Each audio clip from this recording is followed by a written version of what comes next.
esse entendimento do que realmente é o significado da Páscoa para a gente. Ontem, não sei quantos assistiram o programa do Luciano Huck, não sei se alguém viu ontem. Eu estava assistindo futebol, mas aí minha esposa estava vendo lá no fundo e falou: bem, vamos ver só esse quadro aqui. Falou sobre Páscoa. Né? Teve um quadro lá que falou sobre a Páscoa. Eu confesso que quando começou aquele quadro, eu falei: poxa vida, será que você vai trazer algo de bom, né? Algo de concreto, do significado da Páscoa? Mas infelizmente foi só coelhinho e chocolate, né? Só coelho e chocolate. Irmãos, e como a gente viu, né, através dos nossos cânticos, através dos louvores, a Páscoa para nós significa muito mais do que isso, né? É importante a gente estar junto, a gente celebrar a Páscoa, a gente desejar Feliz Páscoa, é importante. Mas às vezes a gente fala Feliz Páscoa. Às vezes a pessoa que a gente está conversando, ou às vezes a gente mesmo, nem está pensando, nem está imbuído daquilo que é realmente o significado.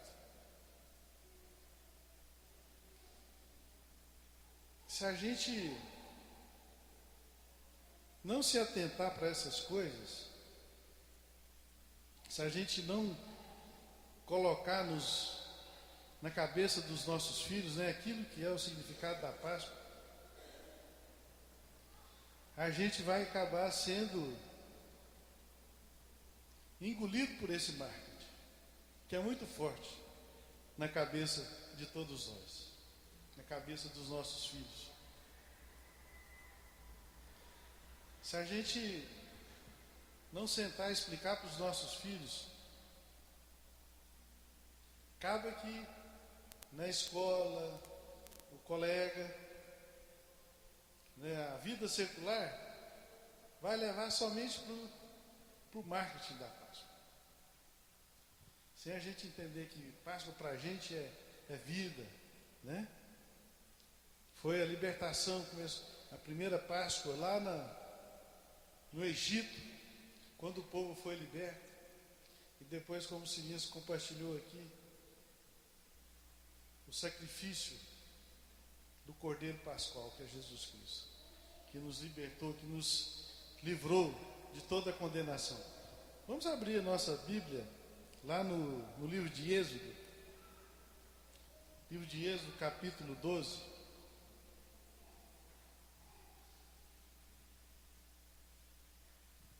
A gente vai ler alguns versículos. O primeiro diz o seguinte: disse o Senhor a Moisés e a Arão na terra do Egito: esse mesmo será principal dos meses, será o primeiro mês do ano.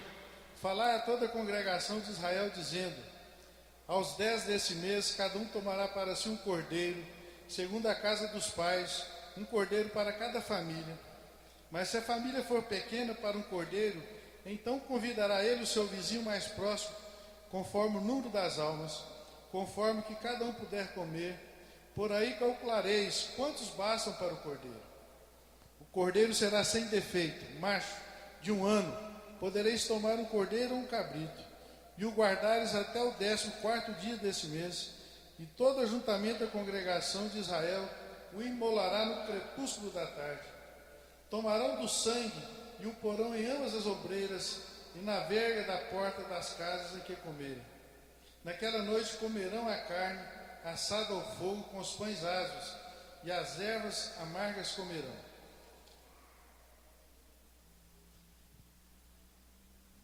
Vamos lá no 23, perdão. Porque o Senhor passará para ferir os egípcios.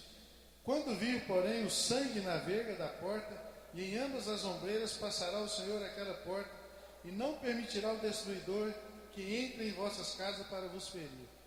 Guardai, pois, isto por estatuto para vós outros e para os vossos filhos para sempre.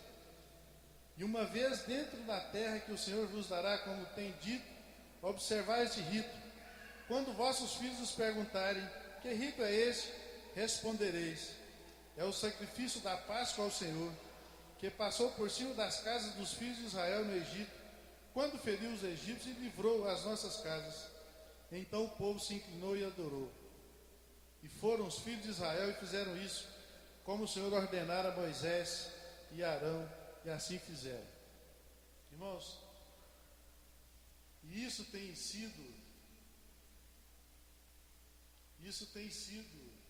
praticado ainda hoje no meio de Israel.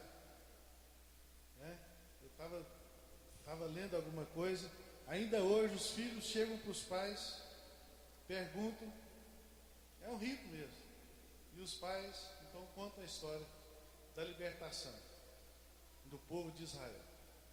Vamos lá para Isaías 53.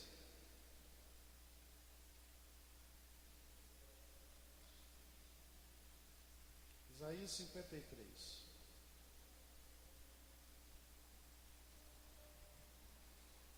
Versículo 3 e 4 e 5, perdão. Vamos partir do 3.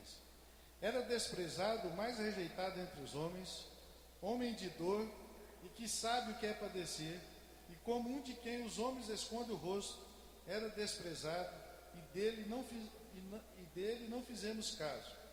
Certamente, ele tomou sobre si as nossas enfermidades, as nossas dores levou sobre si, e nós o reputávamos por aflito, ferido de Deus e oprimido. Mas ele foi traspassado pelas nossas transgressões e moído pelas nossas iniquidades. O castigo que nos traz a paz estava sobre ele, e pelas suas pisaduras nós fomos sarados. Irmãos, muitas vezes, a gente às vezes questiona o que eu tenho a ver com tudo isso, Qual é a minha atitude, qual a atitude do ser humano em relação a esse sacrifício de Jesus? Qual a relação do ser humano em relação a essa morte de Jesus Cristo? E o que isso tem a ver com você? O que isso tem a ver comigo? O que isso tem a ver conosco?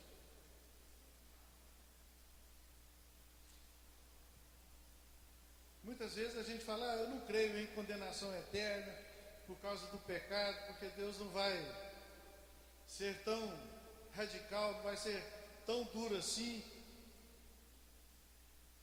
porque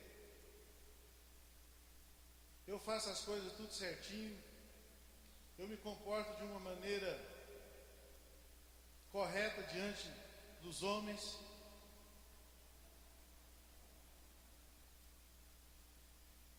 Mas qual é o meu entendimento a respeito do sacrifício de Jesus? A religiosidade, a Bíblia diz que a religiosidade ela mata. Se a gente lembrar a parábola lá do jovem rico, era um cara que fazia tudo certo, não era verdade? Ele cumpria religiosamente o que a lei determinava. Quando ele aborda Jesus a respeito da salvação, da vida eterna, quando Jesus então fala para ele o que era necessário fazer, com certeza ele pensou consigo mesmo, eu estou dentro, eu estou nessa, porque tudo isso eu faço. Mas fazia simplesmente por fazer, por religiosidade, sem entender que o amor, sem entender que o sacrifício, sem entender que por nós mesmos a gente não tem capacidade, a gente não é capaz de fazer nada para agradar a Deus. E aí então Jesus conhecia o coração daquele jovem, conhecia o coração daquele homem, assim como ele conhece o coração de cada um de nós aqui nessa manhã. Aí Jesus falou, então você está fazendo tudo certinho? Bacana. Então vai, vende o que você tem, distribui aos pobres, depois você volta. Aí Jesus simplesmente contou aquilo que era o coração daquele cara. A Bíblia fala que ele saiu muito triste, porque ele era dono de muito dinheiro, de muitas propriedades. E às vezes a gente também acaba se comportando, né, como esse jovem rico, como Silas compartilhou. A gente passa a fazer por fazer. A gente passa a fazer, coloca no automático e deixa rodar. Mas não é isso, irmãos. Não é para isso, não é por isso que Jesus deu a sua vida. A gente tem que entender que Jesus ofereceu a sua vida para produzir em nós uma paz interior, produzir em nós um amor pelo nosso próximo, produzir em nós um amor para a gente anunciar as boas novas, para a gente socorrer os aflitos, os necessitados. E como que anda nesses dias, irmãos, tão conturbados? Como que anda a nossa paz? Você tem vivido em paz? O seu interior tem gozado dessa paz? Ou você tem simplesmente expressado paz, paz?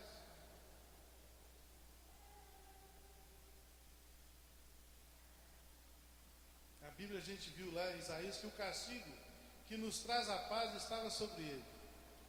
Irmãos, quantas vezes a gente já leu, vou dizer de mim, quantas vezes já li esse texto? E às vezes a gente conjugava, estou falando de mim, às vezes conjugava esse verbo no passado. O castigo que nos trouxe a paz. Muitas vezes a gente aprende isso. Mas o verbo está no presente. Pensou que bacana, que coisa interessante? O castigo que nos traz a paz.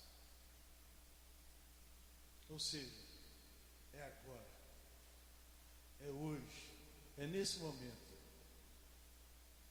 Por isso que ele se deu, para que a gente tivesse paz, né? Então ele nos traz a paz.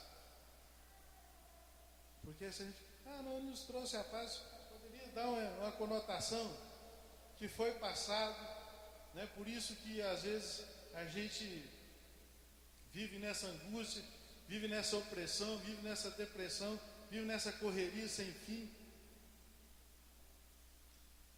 Vamos ver lá em Mateus 6, 25. Então, irmãos, a paz, ela é o oposto da nossa ansiedade. Mateus 6, 25.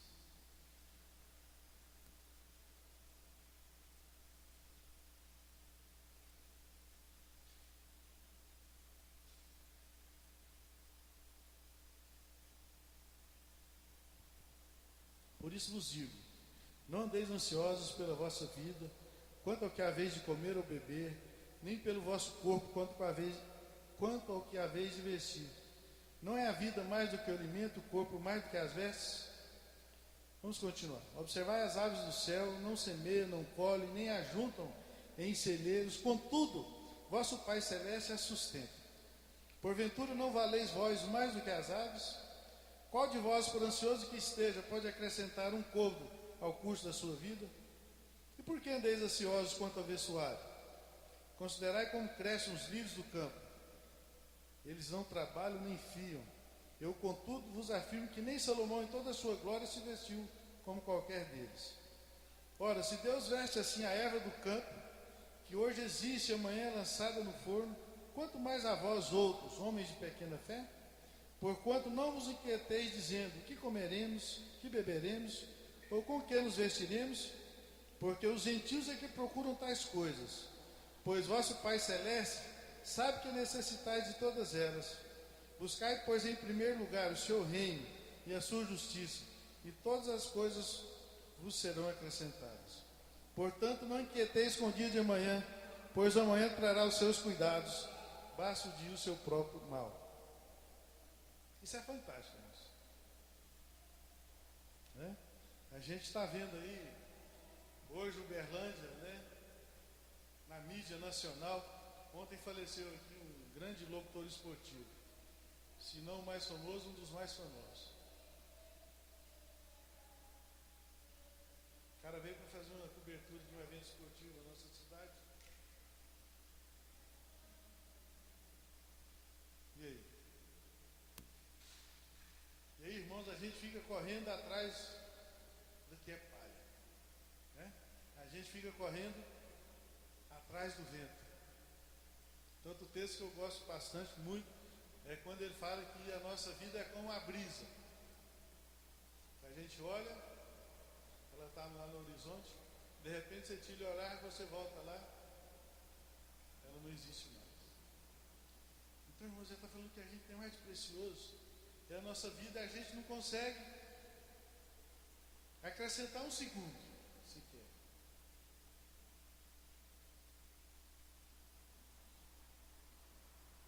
A gente não consegue. E a gente fica correndo, se matando, buscando aquilo que não é comida e nem é crescimento. Porque, irmãos, isso aí nós já temos. Deus prometeu para a gente que não vai faltar para nós, nem comida e nem investimento. Que é o que a gente precisa para a nossa vida. Mas a gente quer muito mais. Né? A gente é impulsionado pela sociedade, pela mídia, que a gente tem que conquistar. Você precisa de galgar um degrau bastante na sociedade para você ser reconhecido, para você ser alguém, para você ter amigos. Você precisa de um status, porque senão você não terá sucesso. E às vezes no nosso meio, eu fico muito triste. Às vezes a gente está vendo uma pessoa com a vida totalmente destruída, mas ele tem dinheiro. Às vezes, irmãos, nós falamos, poxa vida, esse cara é bem sucedido. Mas bem sucedido em quê, irmãos? Bem sucedido em quê? Como? Com a vida toda arrebentada, a casa toda arrebentada, relacionamento de marido, mulher, de pai, filho, totalmente destruído. E esses valores que a sociedade coloca na gente. Então Jesus se deu como sacrifício vivo para a gente ter certeza que não vai faltar na nossa mesa. Ele se deu por sacrifício vivo para que a gente tenha tranquilidade numa adversidade, numa provação, numa luta, para que a gente tivesse paz, para que a gente tivesse serenidade para enfrentar essas coisas. Serenidade para enfrentar essas coisas, essas adversidades. E muitas vezes quando vem as lutas, quando vem as tempestades, a gente esquece de quem nós somos. Nós nos esquecemos quem é o nosso Pai. Nós nos esquecemos de quem nós somos filhos. Irmãos, e se você conversar com uma pessoa que está passando por uma depressão, qual que é a preocupação? Normalmente, se eu vou conseguir isso, como será o futuro do meu filho, como será o trabalho do meu marido, como será o trabalho da minha esposa, como meu filho vai crescer, como meu filho vai se comportar. E aí a gente pira. Se a gente parar para pensar, irmãos, como que os dias são maus, se a gente pensar com a nossa carne,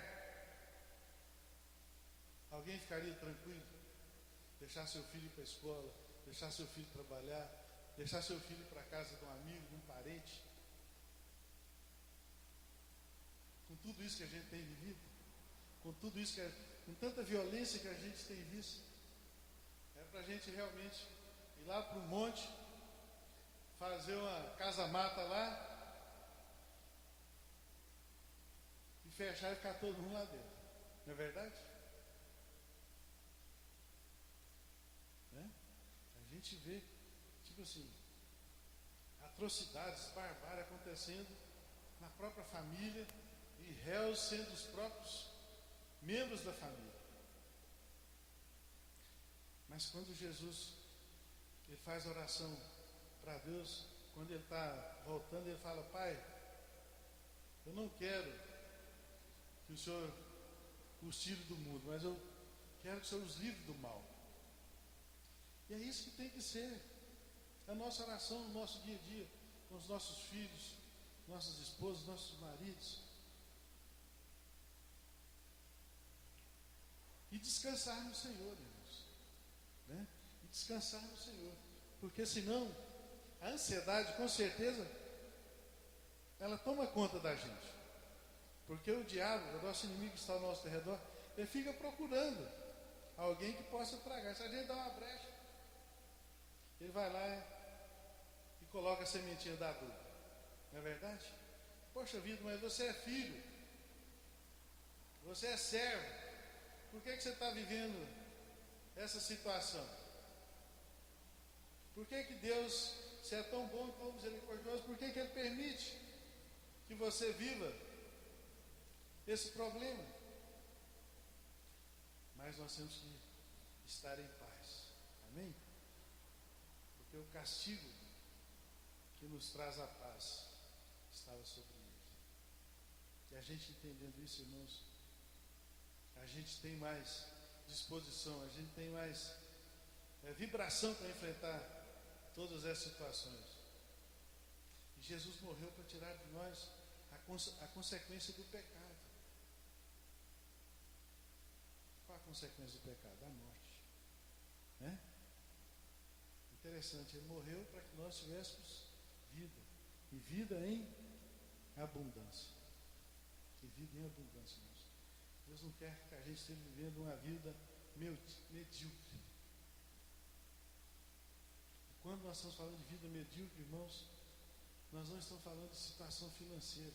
Você pode estar, às vezes, com a situação financeira degringolada, mas você pode estar vivendo em abundância diante de Deus. Amém? Porque não é isso, não é dinheiro, não é riqueza, não é isso que nos faz melhor na presença de Deus. Porque, irmãos, numa situação igual a gente viu ontem, nessa situação, irmãos, sabe o que o dinheiro vale? Nada. Você pode ter a conta mais recheada do mundo. Nessa situação, irmãos, nosso dinheiro não vale nada.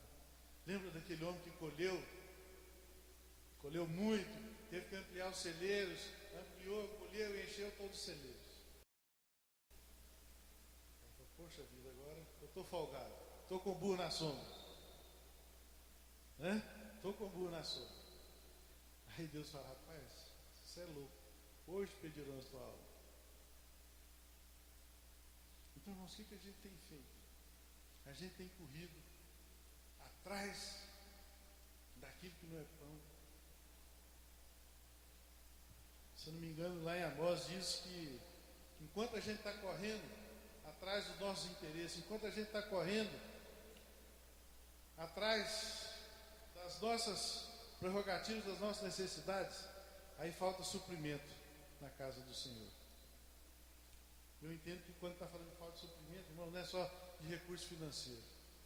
Quando está falta de recurso, é de você olhar para o seu próximo, é de você atender o enfermo, socorrer o necessitado, o aflito. A gente não tem tempo. A gente tem tempo nem para a gente, é verdade? Estava conversando com o Jean ali no café. O que a gente estava falando? De correria, de trabalho. Né? Ele falando da agenda dele, eu aproveitei, peguei o ombro dele também e falei: puxa vida, também estou tentando para nada.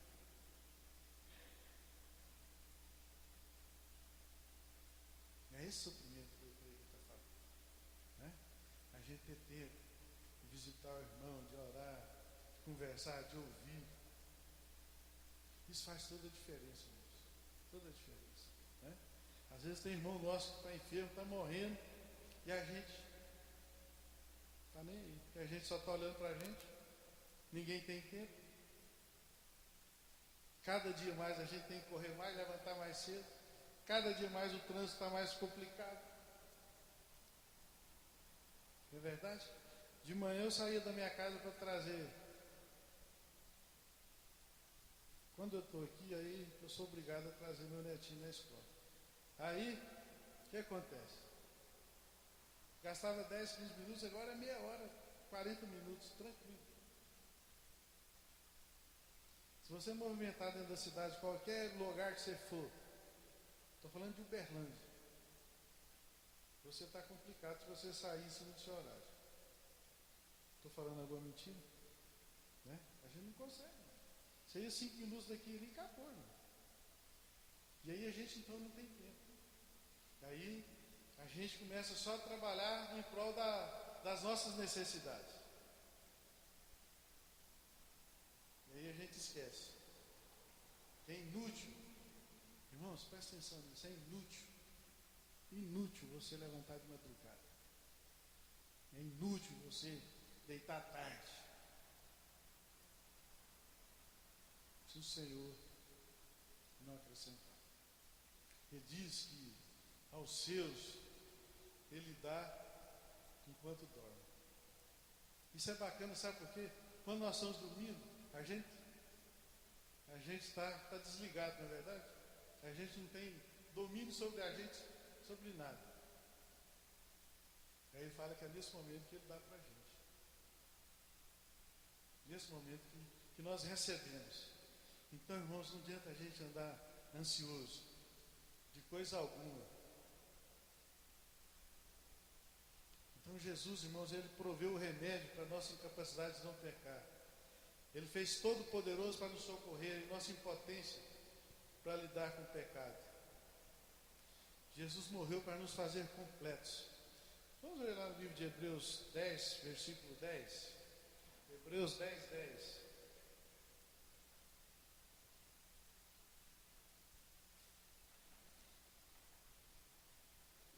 Depois você pode ler, irmãos, em casa, o capítulo 10 de Hebreus, onde ele fala desse sacrifício de Jesus Cristo. 10, 10. Nessa vontade é que temos sido santificados mediante a oferta do corpo de Jesus Cristo, uma vez por todas. Fomos santificados mediante a oferta do corpo de Jesus Cristo, uma vez por todas. Aquilo que o Silas compartilhou. Não precisa mais agora toda hora sacrificar, ir lá, sacrificar, ir lá. Porque Jesus foi esse cordeiro pascal, puro, sem mácula, e de uma vez por todas. Amém? E pelas suas pisaduras nós somos sarados. Irmãos, a gente sabe que o pecado, ele rasga o nosso interior, ele causa dano à nossa alma, nos faz incompletos. O pecado nos separa eternamente de Deus. E Jesus morreu para que o nosso interior fosse restaurado, nossas dores curadas, nossas feridas saradas. Amém? Hebreus 8, 12. Vamos ver Hebreus 8, 12.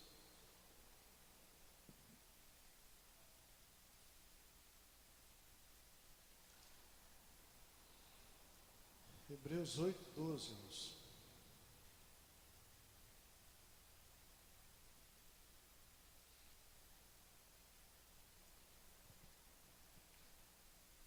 Pois, para com as suas iniquidades, usarei de misericórdia, e dos seus pecados jamais me lembrarei.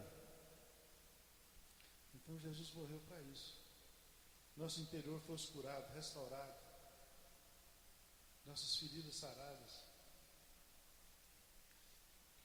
E o inimigo, irmãos, às vezes, fica nos acusando, e a gente, que é pior, às vezes a gente aceita essa acusação, né? Não, é isso mesmo, não sou filho, não. Realmente eu não mereço passar com essa provação. Alguém já sentiu assim ou não? Ou só eu? Eu já. Né? Eu já. Mas que texto nos fala? Vamos ler de novo. Pois para com as suas iniquidades usarei de misericórdia, e dos seus pecados jamais me lembrarei. Jamais me lembrarei. Por isso, irmãos, a gente não pode esquecer da nossa identidade, de quem nós somos. A gente não pode esquecer do amor de Deus para conosco, enviando o seu Filho para morrer no nosso lugar, para com o seu sangue nos lavar, nos purificar. E é interessante, irmãos, se a gente voltar lá um pouquinho, Jesus fala, olha, para que vocês tenham parte comigo, vocês têm que comer do meu corpo e beber do meu sangue. E fala também que nós somos batizados com Jesus na sua morte. Nós somos batizados com Jesus na sua morte. Significa que nosso homem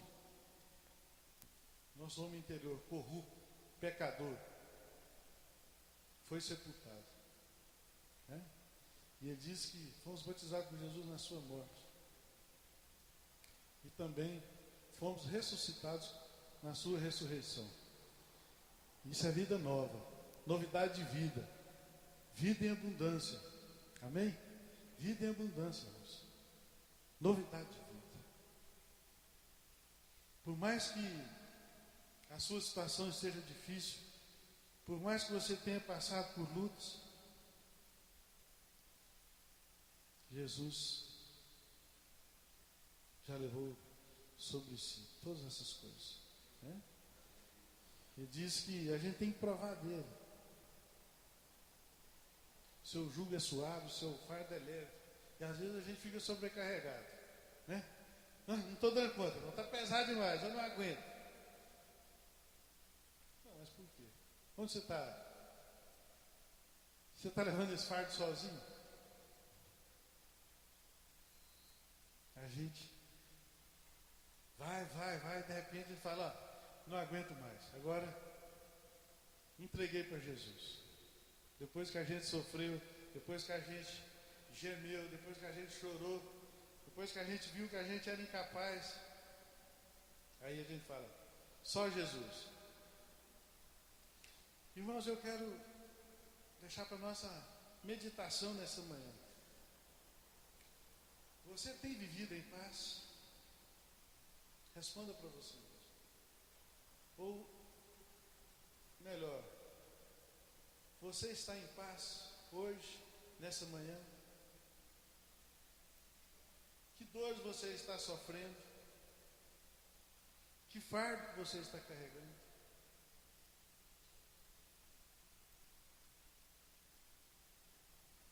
E para a gente encerrar, e o que você tem feito com a sua ansiedade? O que você tem feito com as suas dores? Aonde você está buscando socorro? A gente está descansando à sombra do Deus Altíssimo? A gente tem buscado descanso à sombra desse Deus? A gente tem buscado pasto aonde o Senhor Jesus é o pastor? Os irmãos estão entendendo? Aonde a gente tem buscado refrigério? Aonde a gente tem buscado socorro? Vamos colocar